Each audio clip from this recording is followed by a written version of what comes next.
A massive wildfire in Alberta province in Western Canada has destroyed thousands of buildings and forced the largest wildfire evacuation in local. The Canadian Prime Minister has promised full assistance to those affected. Roy Rottenberg has the story.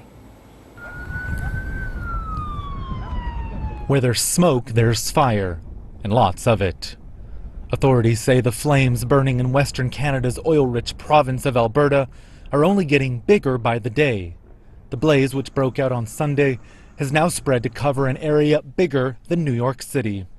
70% of the homes in one neighborhood have been completely destroyed. One analyst at the Bank of Montreal has estimated the cost of the damage, based on potential insurance claims, to be more than $7 billion. That would make this the most expensive fire disaster in Canadian history. Prime Minister Justin Trudeau has promised full federal assistance from the air and on the ground, and more.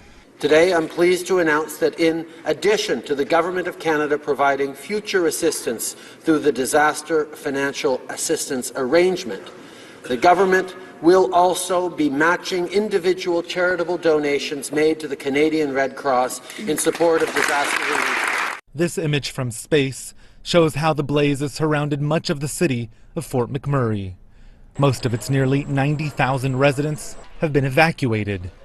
This was the scene at Lac La Biche, 300 kilometers south. Yesterday we spent the night in the parking lot behind the school, and we made contact with our friends in the morning and went over there and spent a couple of hours waiting for our kids to come from north.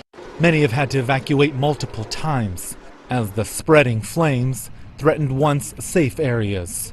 Some Albertans wanting to open up their homes have turned to Airbnb.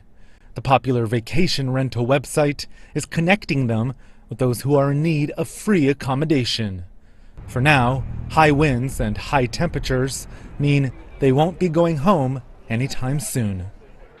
There's also potential long-term economic cost here.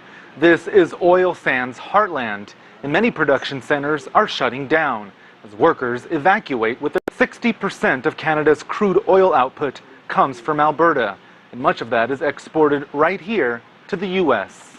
Roy Rottenberg, CCTV in Washington.